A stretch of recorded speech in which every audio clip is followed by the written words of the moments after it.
As of April 2023, under Article 4, Section 2, Subsection 2, Item B of the Constitution, it enumerates the constitutional duties of the Cooperative Cultural Affairs Coordinators.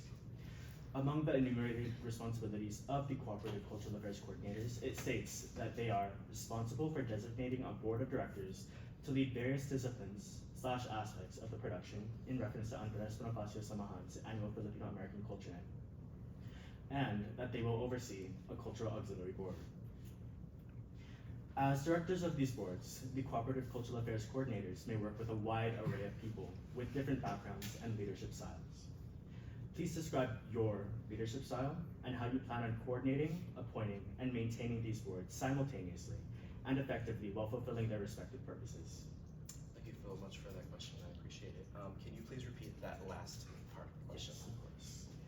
Please describe your leadership style and how you plan on coordinating, appointing, and maintaining these boards simultaneously and effectively while fulfilling their respective purposes. As for my leadership style, if you guys didn't know, I actually was the corps commander of my high school's junior ROTC. And so my leadership style is a very direct one.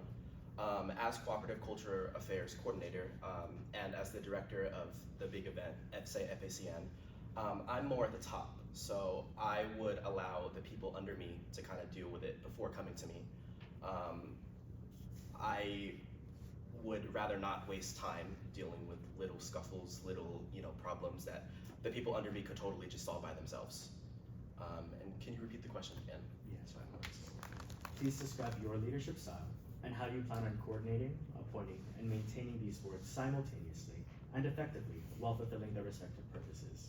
As for coordinating and appointing, I feel like I'm pretty involved in AB Samahan, so I have really immersed myself in the different people that Samahan has brought together. So with just that, I feel like I could take into account with when deciding cultural candidates, because obviously I'm gonna have to interview and question them about what they would like or what they could bring to the table. However, outside of that, I'm able to see how they interact with others in not a professional setting, which is usually what it ends up becoming. But yeah, can you repeat the question again? I'm sorry. Yes, of course. Please describe your leadership style and how you plan on coordinating, appointing, and maintaining these boards simultaneously and effectively while fulfilling their respective purposes. As for maintaining the board simultaneously, I'm a big person of sacrifice. I would expect that I sacrifice my time as well as my will sacrifice their time. And I don't know how to word it exactly other than like karma. I would hope that in me sacrificing my time, others are willing to sacrifice their time as well. If there's something I really want to do, but hey, the culture comes first, especially for this position. I'm willing to put my time into that rather than go into this fun thing, and I hope that everyone else would also want to put in their time with that. As for managing both of them simultaneously, I'm big on organization and time management. As I stated before, I would like kind of the questions to go up the ladder rather than directly to me, so they can kind of self-manage themselves in many ways. However, when problems do arise, that's when I would have to step in. Going back to kind of the leadership thing, I'm a big thing on, I don't know how to word this kind of like formally, but like no BS. Like, if too much time is taken up by, little scuffles, I'm willing to cut you. Like the culture really does come first, especially with me holding this position. And I'm willing to do whatever it takes to put on the best FACN, the best events, and, do whatever it takes to share my culture with other people, even if that comes at a cost of removing some people from my rankings. Thank you. Are you ready for your next question? Yes.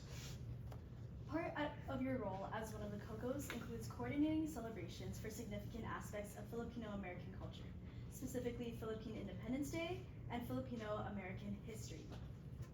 With the timing of these celebrations, we are provided with the opportunities to greatly collaborate with our other coordinators.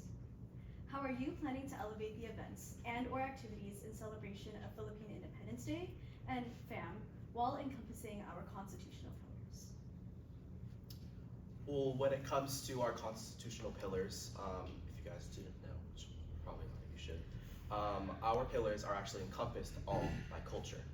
And so already I think within just having this position, I am not forced, I shouldn't say forced. I kind of have to collaborate with all my other pillars. Some ideas that I have, can you please repeat the question? I'm sorry. Yes. Just sorry. Just that last part. The whole question, please. Part of your role as one of the COCOs includes coordinating celebrations for significant aspects of Filipino-American culture, specifically Philippine Independence Day and Filipino-American History Month. With the timing of these, we are provided with opportunities to greatly collaborate with our other coordinators. How are you planning to elevate the events and or activities in celebration of Philippine Independence Day and FAM while encompassing our constitutional pillars? Got it. Well, the first thing that I've actually heavily been thinking about during my taking up this opportunity to run for COCO is I really like the idea of Fam Jam. However, I am willing to expand it.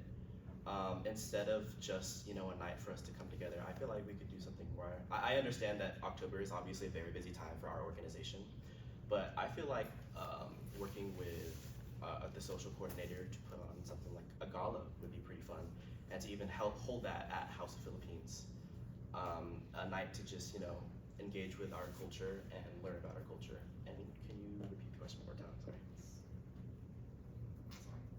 Sorry. Last part. Yes, please.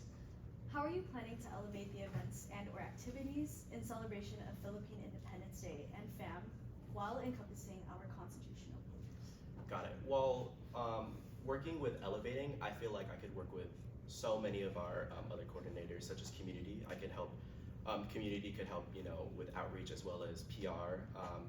Historian is a great coordinator to consider when thinking about immortalizing these events and having others look back at it and seeing how fun it was, how amazing it was, and wanting to do that for themselves, either running it or even just going to it. I could work with education coordinators to further educate our general body on our culture.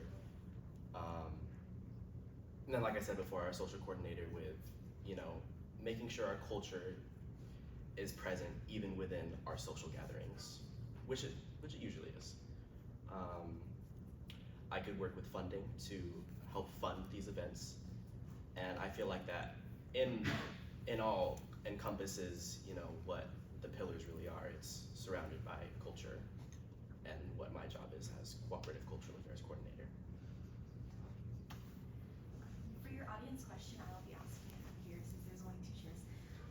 Culture is intersected by many factors, including but not limited to the society the culture exists in, topics of heritage, politics, and generational history, how that history is passed on and even erased, and so much more. If elected, how would you tackle these topics to not only inform and educate others, but to get members to actively engage in dialogue and the conversation of culture at large? So, personally, I would make sure that I am heavily educated, which I believe I already am, on the different cultures and traditions of the Philippines. Because as you guys may know, the Philippines is not just a monolithic culture.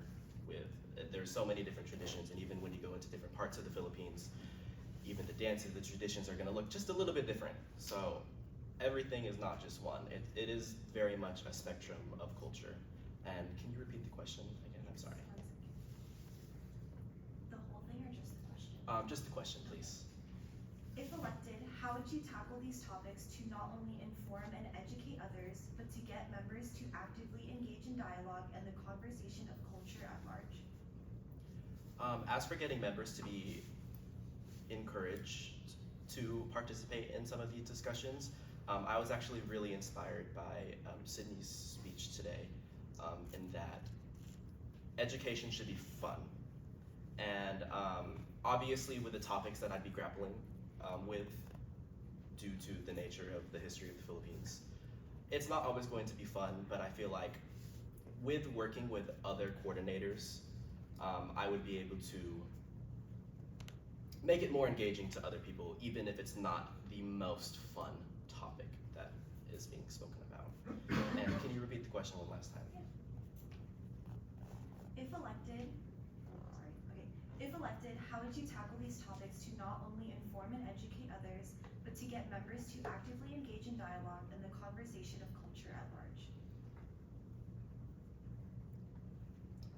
Well, in my speech, I also went into how even just something as simple as photographs in my grandparents' house was something that was so personal to me and something that sparked